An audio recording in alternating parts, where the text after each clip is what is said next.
Hello everyone and welcome back to another video from Wake&Tech. In this video, I'm going to show you how to log out from your account on the Polka Wallet application if you haven't logged out already. So let's get started right away. First of all, if you haven't logged out from your account, open up the Polka Wallet application on your device. Once you open it up, you will be taken into your homepage right away if you haven't signed out. Now, from your homepage, if you look around the settings option for the sign out button, you will find an option to delete, but there is no option to sign out.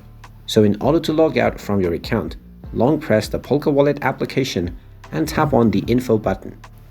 This will take you into the application info page for Polka Wallet.